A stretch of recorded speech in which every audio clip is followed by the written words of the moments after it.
여러분, 분양가 12억 4천만 원, 평당 1억 원을 넘는 상가가 있었다는 사실 믿으실 수 있나요?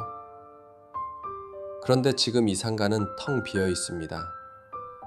임차인 하나 들어오지 않고 결국 경매장에까지 나왔습니다. 누군가는 전 재산 6억 원을 날리고 은행빚 6억 원까지 떠안게 되었습니다. 이게 바로 현실입니다.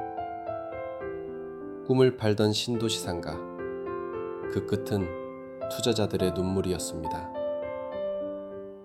단순히 숫자만 보면 실감이 안 나실 수도 있습니다. 하지만 실제 현장을 가보면 폐허처럼 텅 빈 상가와 임대 현수막이 질비한 풍경에 누구라도 충격을 받을 수밖에 없습니다. 상권의 활기가 아닌 정막이 흐르고 곳곳에서 무너져 내린 간판과 철거 흔적이 남아 있습니다. 이 지역에 처음 발을 들이는 사람이라면 과연 이곳이 불과 몇 년 전에는 투자의 황금 기회라고 불렸던 곳인지 의문을 가질 정도입니다.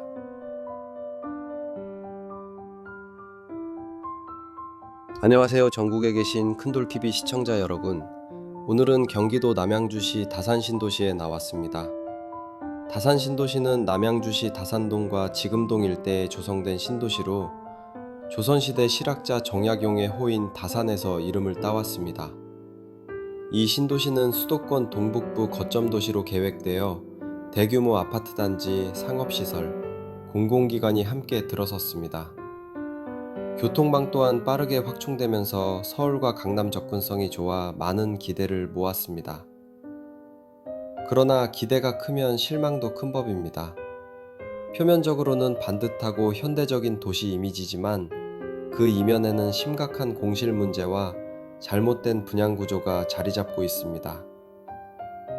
이곳 다산신도시는 8호선 다산역, 경의중앙선 도농역을 품고 있어 서울 접근성이 뛰어난 신도시입니다. 현재 인구만 해도 약 14만 명이 거주하고 있어 겉으로 보기엔 성공한 신도시처럼 보이죠. 하지만 그 안을 들여다보면 차갑고 잔혹한 현실이 있습니다. 아파트 단지는 빼곡하게 들어섰지만 정작 주민들이 소비할 상가는 넘쳐나고 있습니다. 일부 건물은 개장 이후 단 한 번도 임차인을 받지 못한 채 방치되기도 했습니다. 의정부지방법원 남양주 지원이 들어선 신축 건물 바로 맞은편 법조타운 핵심 상권의 상가들이 줄줄이 비어 있습니다. 낮에도 대로변에 사람이 거의 없고 문 닫은 가게가 늘어선 이곳은 그야말로 유령 상권이 되었습니다. 근처 식당 몇 곳도 한동안 버티다 결국 폐업했고 공실로 남아 있습니다. 법원 내부에 마련된 구내식당과 카페가 저렴하게 운영되면서 외부 상가로 사람이 나오지 않는 악순환도 발생했습니다. 왜 이렇게 되었을까요? 첫 번째 이유는 과도한 공급입니다. 다산역 인근에만 무려 13개가 넘는 프라자 주상복합 상가 건물이 들어섰습니다. 공급은 폭발적으로 늘었지만 수요는 이를 따라가지 못했습니다. 신규 아파트 입주민들이 있다 하더라도 생활권 내 소비 패턴이 이미 아파트 단지 내 편의점, 프랜차이즈 카페, 배달 서비스로 흡수되면서 대로변 상가는 외면받았습니다. 두 번째는 말도 안 되는 고분양가입니다. 분양가가 평당 1억 원이 넘었기 때문에 상가 주인들이 수익을 내려면 월세를 300만 원에서 400만 원 이상 받아야 했습니다.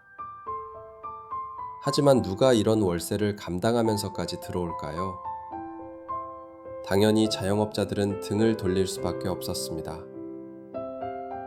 비싼 임대료는 수익성을 악화시키고 신규 창업자의 발걸음을 돌려버렸습니다. 실제 현장에는 보증금 5천만 원, 월세 350만 원이라는 문구가 적힌 임대 현수막이 걸려 있지만 수개월째 임차인이 들어오지 않고 있는 사례도 많습니다. 세 번째는 경기 침체와 고금리입니다. 장사가 안 되는 상황에서 임대료 부담까지 높으니 버티지 못한 점포들은 줄줄이 문을 닫았습니다. 결국 공실률은 치솟고 새로 들어오려는 사람도 없습니다. 고금리 기조로 대출이자가 불어나면서 건물주들의 부담은 더 커졌고 임대료를 낮춰도 손해만 커지는 구조에 갇히게 되었습니다. 이런 상황은 다산 신도시만의 이야기가 아닙니다. 한국부동산원 조사에 따르면 최근 수도권 신도시 집합상가 공실률 1위가 다산 신도시였고 무려 14.5%에 달했습니다. 김포 한강, 미사, 위례 신도시도 비슷한 상황이죠. 수도권 외곽의 주요 신도시들이 공통적으로 겪는 문제는 공급 과잉과 고분양가, 경기 침체의 삼중고입니다. 여기서 더 큰 문제는 지식산업센터 상가입니다. 과거 아파트형 공장으로 불리던 것이 이름을 바꿔 공급되었는데 사실상 지원시설 상가로만 쓰이다 보니 업종 제한과 수요 한계가 분명합니다. 중심 상권에서 벗어나 있고 건물 내부 근로자 외에는 찾아올 이유가 거의 없어 공실폭탄의 주범으로 꼽힙니다. 점심시간 1시간 외에는 인적이 끊기는 풍경은 낯선 일이 아닙니다. 이런 구조적 문제는 다산 신도시뿐 아니라 수도권 전역 지식산업센터 상가에서 반복되고 있습니다. 한 사례를 보겠습니다. 분당에 살던 한 67년생 여성은 다산 신도시 안쪽 상가를 분양받았습니다. 분양가는 12억 4천만 원. 그녀는 전재산 6억 원과 은행 대출 6억 원을 합쳐 계약을 마쳤습니다. 하지만 임차인은 들어오지 않았고 결국 대출 이자도 못 내서 상가는 경매에 넘어갔습니다. 최초 감정가는 12억 5천만 원이었지만 3번의 유찰 끝에 현재 최저가는 4억 3천만 원으로 떨어졌습니다. 낙찰되더라도 3억 원대에 불과할 가능성이 높습니다. 이 사례는 특정 개인의 불운이 아니라 구조적인 상가 시장의 붕괴를 보여주는 단적인 예입니다. 그렇다면 이 여성은 전 재산을 잃고 오히려 3억 원의 빚까지 떠안게 되는 겁니다. 누군가의 아내이자 엄마인 이 여성에게 돌아온 건 달콤한 미래가 아닌 끔찍한 최후였습니다. 그리고 이런 사례는 비단 한두 건이 아니라 전국 곳곳에서 반복되고 있습니다.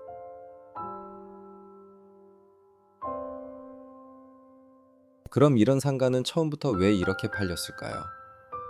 답은 간단합니다. 악질 분양 대행사와 일부 부동산 업자들 때문입니다. 그들은 역세권, 코너 상권, 알짜배기 투자라는 달콤한 말로 사람들을 속였습니다. 하지만 정작 자신들, 즉 분양 대행사와 부동산 업자들은 그런 상가를 사지 않았습니다. 이유는 단 하나, 수익성이 없기 때문이죠. 오히려 그들은 높은 수수료와 단기 이익만 챙기고 빠져나갔습니다. 여러분, 꼭 기억하시기 바랍니다. 진짜 돈 되는 정보는 절대 내 귀까지 오지 않습니다. 남들이 귀에 속삭여주는 건 대부분 위험한 투자입니다. 쉽고 빠른 돈은 결국 누군가를 속여서만 벌 수 있는 겁니다. 눈에 보이는 화려한 광고와 분양 설명의 뒤에는 이런 눈물과 파산의 그림자가 숨어 있습니다. 다산 신도시의 상가 현실은 우리 모두에게 경고를 보내고 있습니다. 화려한 분양 광고 뒤에는 이렇게 눈물의 비극이 숨어 있습니다. 전국에 계신 큰돌TV 가족 여러분, 오늘 영상이 유익했다고 생각하시면 구독, 좋아요, 댓글로 응원 부탁드릴게요. 큰돌TV는 다음 영상에서도 더 깊이 있는 정보를 전달드릴 수 있는 이야기로 찾아뵙겠습니다. 감사합니다.